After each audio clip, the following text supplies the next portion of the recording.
요즘에 핫한 것들 중에 하나가 MBTI죠. 여러분 MBTI 다 요즘 다 해보셨죠? 네, 옛날에 했었다가도 다시 하셨을 수 있는데요. 저는 귀찮아가지고 다시는 못 하겠더라고요. 그래서 옛날의 기억을 더듬어서 제가 어떤 유형이었는지 생각해보고 한번 다시 찾아봤습니다. 근데 제가 속해 있는 유형에 대한 설명 중에 그런 설명이 있더라고요. 네, 속마음을 잘 드러내지 않는다. 속마음을 잘 드러내지 않는 유형의 사람입니다. 무슨 유형인지 아시겠습니까? 네, 관심이 없으시죠? 네, 감사합니다. 잘 맞는 것 같으세요? 그런데요? 제가 속마음을 잘 드러내지 않는 것 같이 보이십니까? 예, 격하게 20살 새내기들이 격하게 그렇게 속내를 드러내지 않았죠. 제가 고등부하면서도 잘 모르셨을 거예요. 네. 그런데 속마음을 잘 드러내지 않는다는 게 제가 속한 어떤 유형, I 유형 중에 어떤 유형에 속한 사람들만의 얘기일까요? 사실은 잘 생각해 보면 속마음을 잘 드러내지 않는다는 건 모든 사람들에게 동일한 모습일지도 모르겠습니다. 대부분의 사람들 자기의 속마음을 전부 다 모든 사람에게 드러내놓고 말하지 않죠. 나는 속마음을 다 드러내놓고 말한다.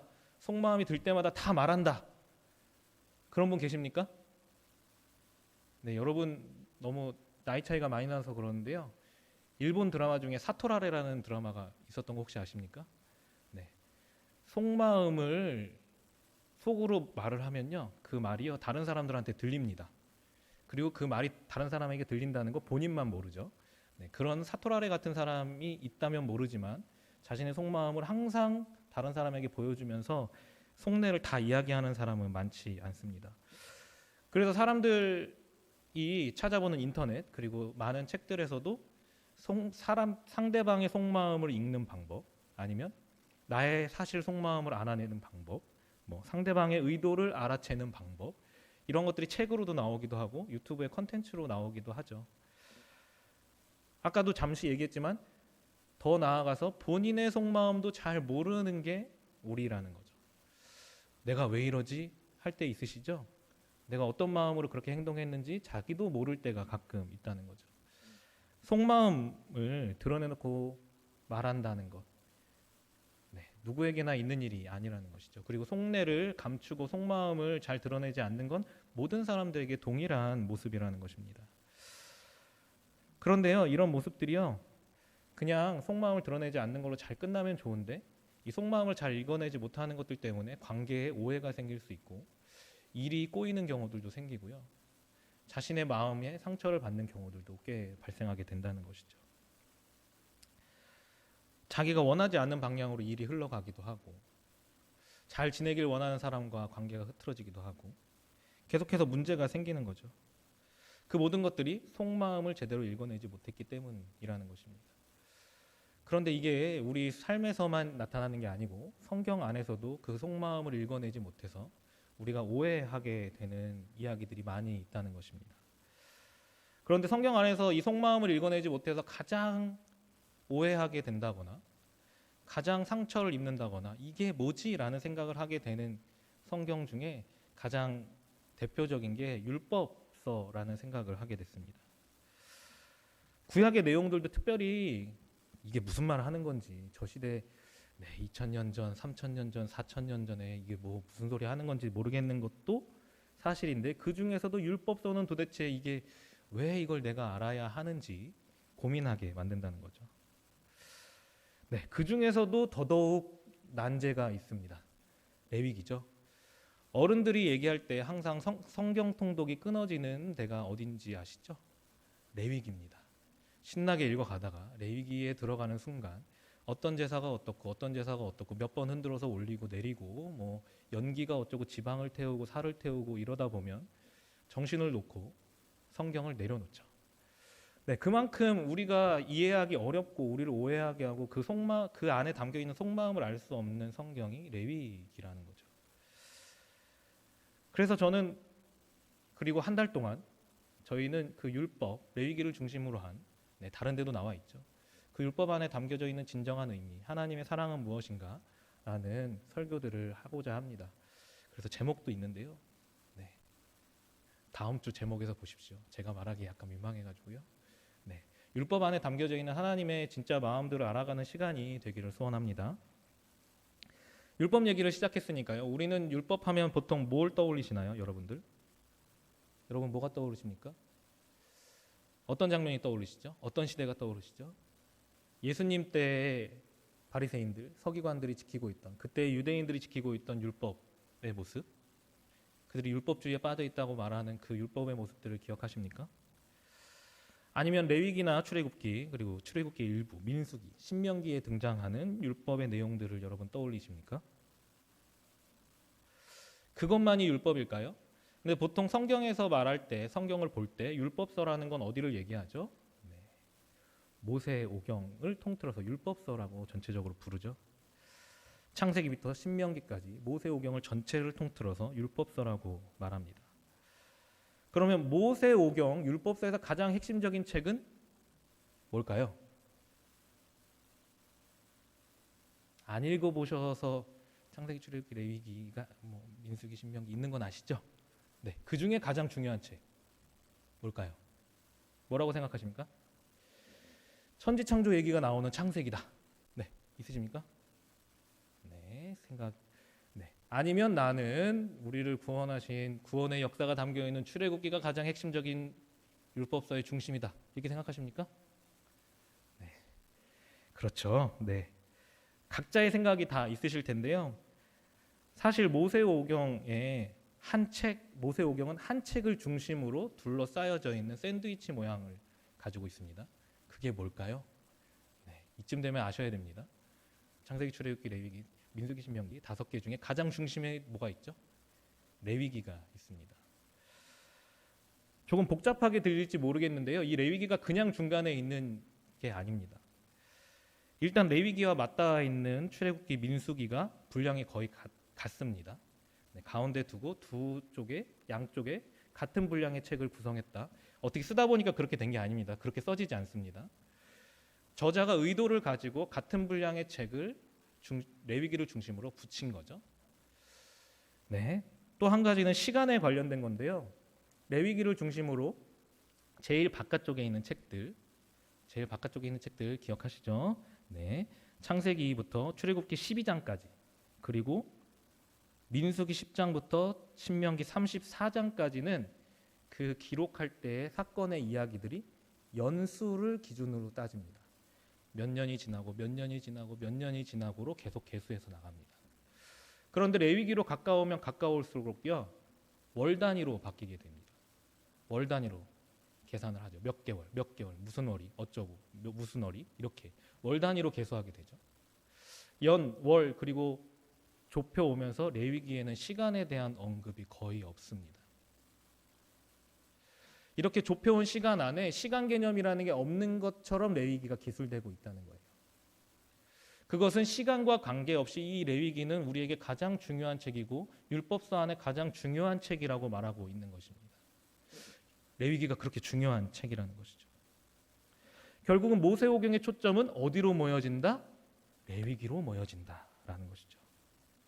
그래서 의도를 가지고 굉장히 짜임새 있게 레위기를 초점으로 기록된 게 모세오경이라는 것입니다. 그래서 가장 중요한 책이 뭐라고요? 레위기죠. 네, 레위기입니다. 여러분 레위기를 잘 읽고 계십니까? 잘 읽고 계십니까?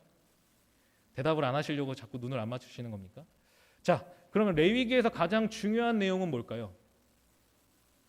네, 이 레위기도 또 샌드위치 모양으로 가운데로 몰려갑니다. 그 정가운데 무엇이 있습니까? 속죄일 이야기가 있다는 것이죠. 오늘 함께 읽은 본문 16장이 중심이고요. 그 중에서도 30절이 중심입니다. 뭐라고 했죠? 너희를 위하여 속죄하여 너희를 정결하게 하리니 너희의 모든 죄에서 너희가 여호와 앞에서 정결하리라. 네. 레위기의 중심이 속죄일이고 이 30절의 구절로 봤을 때 가장 중요하게 생각하고 있는 하나님의 마음이 담겨 있는 내용은 뭐죠? 속죄에 관련된 이야기라는 것이죠. 하나님께서는 이 모세오경에서 가장 중심적으로 이야기하고 싶으신 게 어쩌면 죄를 속하고 해결하는 것을 말하고 계신다는 것입니다. 이 중요한 부분 속죄일을 설명하기 위해서 전반부에 굉장히 복잡한 이야기들을 막 합니다. 속죄제에 대해서 여러 가지 이야기들을 하죠. 미리 설명을 합니다. 속죄제의 내용을 잘 살펴보면요, 여러분 앞에서 잘 찾아보십시오. 네. 속죄제의 내용을 찾아보면요, 제물은 뭘로 드려야 하고 이런 얘기들이 나옵니다. 다른 제사들은 제물이 거의 정해져 있어요. 한두 가지죠. 베리에이션이 그렇게 없습니다. 그런데 속죄제에 와서 유독 너무 많은 종류의 제물들을 필요로 한다는 거죠. 어떤 경우엔 소고, 어떤 경우엔 어린 소고, 어떤 경우엔 수컷 염소고, 어떤 경우에는 암컷 염소고, 아니면 양이거나 비둘기이거나 고운 곡물까지 나옵니다. 그리고 구체적으로 직분에 따라서 그 사람의 상황에 따라서 무엇을 드려야 할 것인지, 그리고 그 부분 중에 어떤 걸 태워서 드려야 할 것인지, 그리고 어디다가 뭘 버려야 하는지, 어디다가 뭘 뿌리고 뭘 발라야 하는지 구체적으로 이야기하고 있다는 거죠. 다른 제사들에 비해서 굉장히 복잡한 이야기들을 담고 있는 게 속죄제에 대한 설명 이야기라는 것이죠. 제사장들이 해야 될 일도 너무 많고요. 잘 읽어야지만 제사를 하러 온 사람이 뭘 해야 되는지도 알 수 있습니다. 너무 복잡하죠. 그래서 이런 이야기들을 읽다 보면 어떻게 한다고요? 성경 읽기를 포기하게 되는 거죠. 도대체 모르겠거든요. 너무 복잡하고 이게 이 시대를 살아가면서 내가 뭘 알아야, 이걸 꼭 알아야 되나 하는 생각이 들 수도 있고.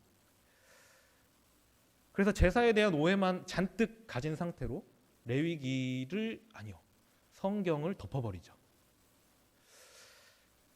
그러다 보면 우리는 오해를 가지고 제사에 대한 생각들을 가지게 되고, 이 제사와 연결되어서 설명하고자 하는 모든 내용들은 우리 머릿속에서 복잡하게 엉켜버립니다. 그래서 진짜 중요한 게 무엇인지, 이 속죄제를 통하여서 진짜 중요하게 말하고자 하는 것이 무엇이고, 무엇을 알기 원한다는 것, 무엇을 알기 원하시는지 발견하기보다는 그냥 다른 곳에 눈을 두게 될 때가 많습니다. 그래서 이게 꼭 피가 나야 되는 건지, 어디를 따야 되는 건지, 누가 잡아야 되는 건지, 누가 피를 바르는 건지, 이런 것들에 관심을 더 두게 되죠. 왜 이런 제물을 더 드려야 되는 걸까? 왜 이 제물들이 왜 이렇게 많아야 되지? 제물들에만 관심을 갖게 되죠. 왜 염소일까? 왜 소일까? 왜 비둘기일까? 여러분, 이야기들, 소설이나 여러분 드라마들을 보다 보면요, 상대방의 속마음을 놓칠 때가 있음을 보게 되죠. 등장인물들이요. 우리는 제3자로서 화면을 보고 있고 그 이야기들과 음악을 듣고 있기 때문에 잘 알고 있습니다. 그렇지만 그 안에 등장인물들은 상대방의 속마음을 잊어버릴 때가 있고 잘 캐치하지 못하고 서로 다른 이야기를 한다거나 상관없는 이야기들을 하면서 서로의 속마음을 읽기보다는 서로 오해하고 힘들어하는 상황들이 등장하게 되는 걸 쉽게 보게 됩니다. 그냥 말하는 대로 그렇구나 이렇게 이야기가 진행되어지는 드라마나 이야기는 없죠. 액션 같은 것들 크게 상관없겠죠. 액션, 히어로물 같은 거, 크게 감정이 필요 없는 것들, 그런 것들은 상관없겠지만 감정을 읽어내야 되고 그 감정을 통해서 우리가 발견하게 되는 이야기들, 그리고 드라마들을 보다 보면 그런 이야기들이 너무 많이 등장하죠. 그리고 그 속마음이 중요한 마음이면 중요한 마음일수록 복잡하게 얽혀 있는 경우들이 많이 있습니다. 그리고 정말 중요한 감정이고 중요한 사건일수록 바로 이야기하지 않고 그 속마음을 드러내지 않는 경우가 더 많죠.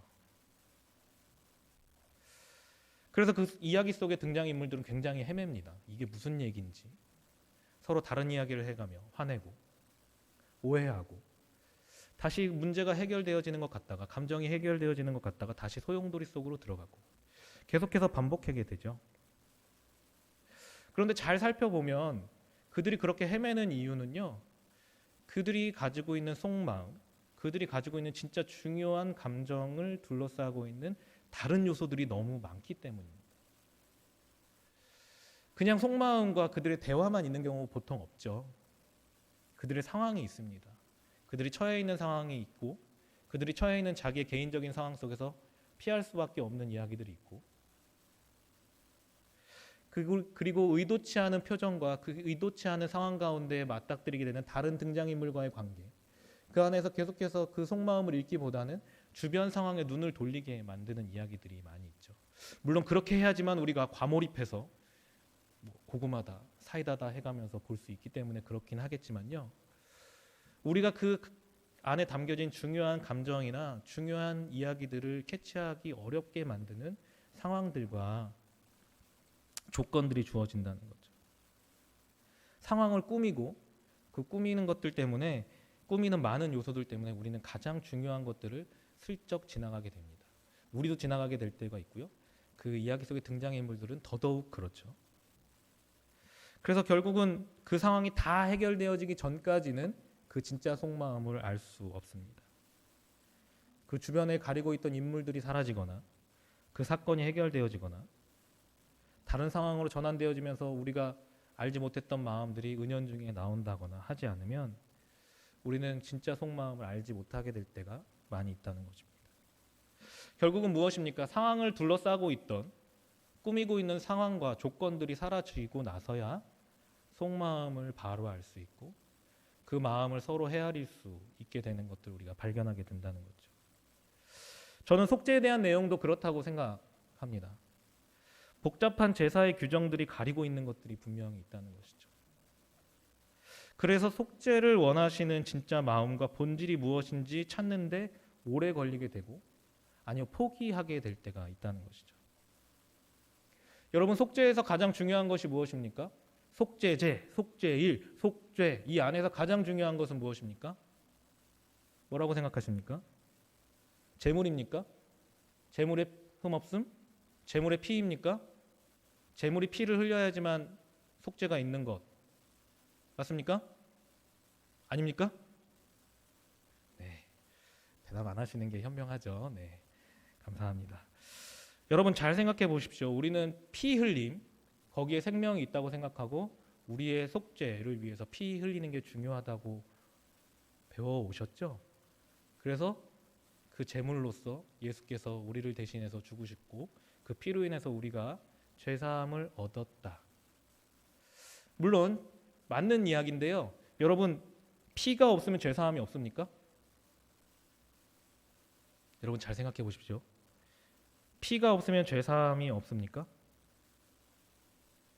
제가 잠깐 지나가면서 언급했는데요. 속죄제를 위해서 우리가 드릴 수 있는 제물은 뭐라고요? 소, 염소, 어린 염소, 어린 소, 양, 비둘기 뭐였죠? 고운 가루. 여러분 가루에서 피가 납니까? 가루에선 피가 날 수가 없습니다. 그런데 속죄제의 제물로 드릴 수 있다는 건 그 고운 가루를 통해서 우리가 뭘 할 수 있다는 이야기죠? 속죄할 수 있다는 이야기입니다. 그런데 피 흘림이 없으면 속죄가 없습니까? 네. 자, 이건 대답하셔도 되는데요. 자, 속죄제의 가장 특별한 점은 피 흘림이 없는 고운 가루로 드리는 제사가 있다는 것입니다. 가난한 이들을 위해서 준비된 제사이죠. 비둘기까지도 준비하기 어려운 형편이라면 너희가 고운 가루를 가지고 와서라도 속죄하라는 하나님의 마음이 담겨져 있다는 것입니다. 고운 가루는 피가 없으니까 속죄제에서 말하는 어디에다 피를 뿌리고 피를 흘리고 피를 바르고 아무것도 할 수 없습니다. 그럼에도 불구하고 너희가 고운 가루를 가지고 속죄할 수 있다고 이야기하는 것이죠. 우리가 속죄제의 본질, 속죄일과 속죄제 그리고 속죄에서 가장 중요하게 우리가 발견하기 위해서 가장 중요한 것을 발견하기 위해서 바로 보아야 할 것은 고운 가루로 드리는 제사입니다. 물론 곡식이 없으면 우리가 먹고 살 수 없기 때문에 생명이라고 말할 수도 있죠. 네, 사르밧 과부 이야기에서도 자신에게 곡물이 없는 것이 생명이 다한 것처럼 이야기도 했으니까요. 그런데 그 안에 담겨져 있는 더 중요한 건 하나님이 원하시는 것이 있다는 것입니다. 그것은 무엇입니까? 개인의 상황, 개인의 조건 때문에 누구라도 하나님 앞에 나오지 못하는 일이 없기를 바라는 게 하나님의 마음이라는 것이죠. 그가 처해 있는 상황 때문에 나오지 못하는 것, 그가 처해 있는 본인의 상황 때문에 죄를 해결하지 못하는 이가 없기를 바라는 게 하나님의 마음이라는 거죠. 그래서 어쩌면 긴 시간 동안에 나와 약속하자고 말하고 너네는 나와 만나기 위해서 이렇게 제사해야 한다고 말했던 그 모든 것들 중에 가장 기본적인 것들을 제외하고 모든 게 사라진 고운 가루로 드리는 속죄제를 남겨놓은 것입니다. 고운 가루로 드리는 속죄제, 아까 말씀드렸지만 속죄제 가운데 피를 뿌리고 피를 바르는 것 아무것도 할 수 없습니다. 아무것도 할 수 없죠. 그 전에 말했던 속죄제의 형식과 조건들은 다 사라집니다. 최소한의 것만이 남은 제사가 고운 가루로 드리는 속죄제라는 것이죠. 그래서 이 제사를 통해서 모든 것들이 제하여지고 남아있는 최소한의 것이 남아있는 이 제사를 통해서 진정한 마음을 드러내고 계시는 것입니다. 속죄제를 통한 죄 해결을 통해서 우리는 무엇을 보게 됩니까? 그 속죄제 안에서 우리는 무엇을 보십니까? 나의 죄인됨? 우리의 죄인됨? 우리의 죄가 해결되어질 거라는 것? 나의 죄가 이 제물을 드려 죽일 만큼 나의 죄가 크고 악하다는 것? 물론 그런 것들을 발견해야겠죠. 근데 그것만 발견하면 어떻게 하겠습니까? 가장 먼저 발견해야 될 것은 어쩌면 그 제사를 통해서 너희를 사하겠다고 선언하시는 하나님을 발견해야 한다는 것입니다. 우리는 제사에 집중하다 보면 제사의 모습만 보고 제사의 제물만 보게 될 때가 많이 있다는 것이죠. 그 안에 하나님의 마음과 하나님은 사라지게 될 때가 있다는 것입니다.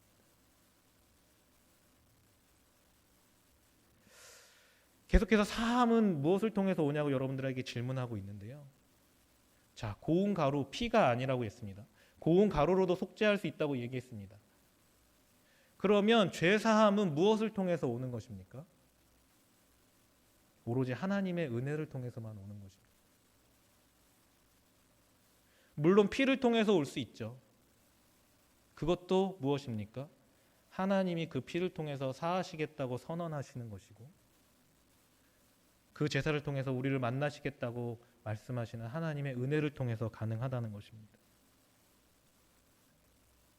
우리는 죄를 해결해야 하니까 죄에 집중하게 되죠.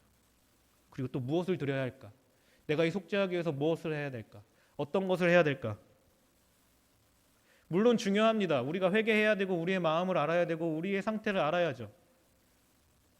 그런데요, 그것들을 가지고 나왔을 때 사하시겠다고 약속하시는 하나님의 마음을 먼저 알아야 한다는 것입니다. 그래야지만 형식과 상관없이 고운 가루만 가지고 나가서도 제사할 수 있게 되는 것입니다. 재물을 생각하고 나의 조건을 생각하다 보면 내가 재물이 없음을 보게 되고 주님 앞에 나아갈 수 없게 되는 것이죠. 하나님께서는 그런 생각을 가지지 않고 어느 누구든 하나님 앞에 나오길 원하는 것입니다.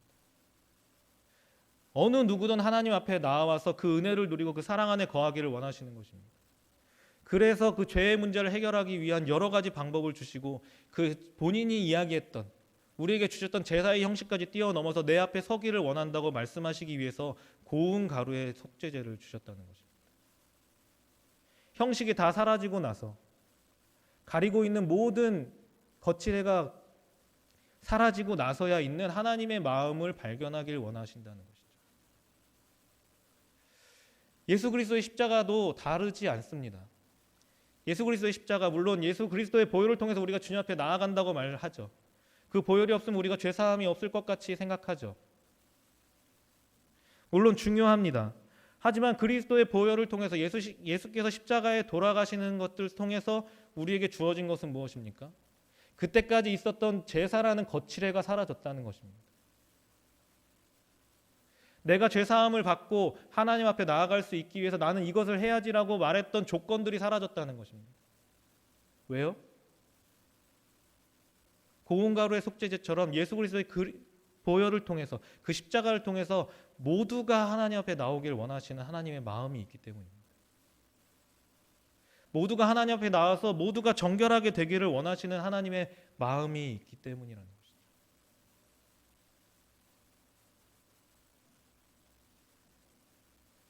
우리는 그래서 예수 그리스도의 보혈을 통해서, 예수 그리스도를 통해서 나아가 우리는 무엇을 만납니까? 하나님을 만난다는 것이죠. 그 안에서 하나님의 사랑을 경험하게 된다는 것입니다. 그 이전에 죄를 발견하겠지만 나아가서 발견하는 건 우리가 정결하게 되고 하나님을 만날 수 있다는 사실입니다. 여러분 얼마나 여러분의 삶에서 그 은혜 가운데 거하십니까?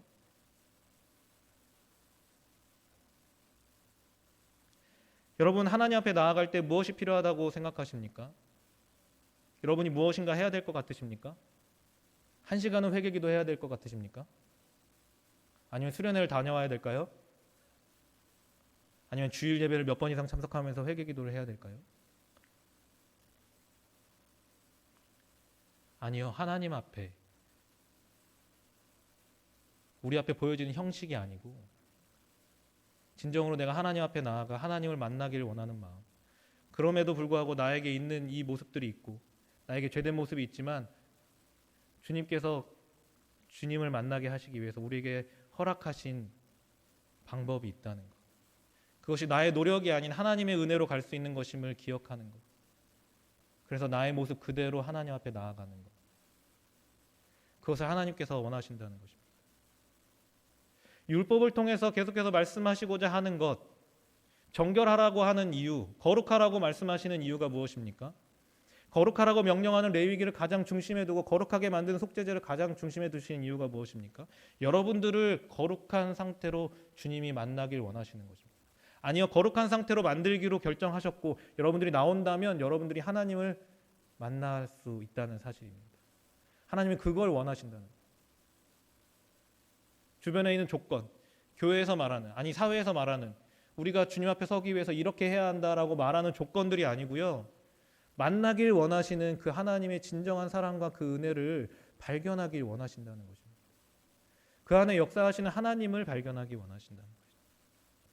그 하나님을 발견한다면 나의 모습과 나의 상황 상관없이 주님 앞에 나아가게 될 것입니다. 여러분 그렇게 하나님 앞에 나아가길 원하십니까? 우리 앞에 보여지는 형식과 우리 앞에 보여지는 모습, 상태, 그것에 눈 돌리는 것이 아니라 우리에게 나오라고 말씀하시고 어떤 모습으로 나오든지 주님이 만나주시기를 원한다는 그 마음, 하나님의 마음을 붙잡고 여러분 하나님 앞에 나아가시겠습니까? 정말 그 마음을 가지고 하나님 앞에 나아가시겠습니까? 그런 마음으로 하나님 앞에 나아가길 원하시는 분들 함께 찬양하면서 기도하겠습니다.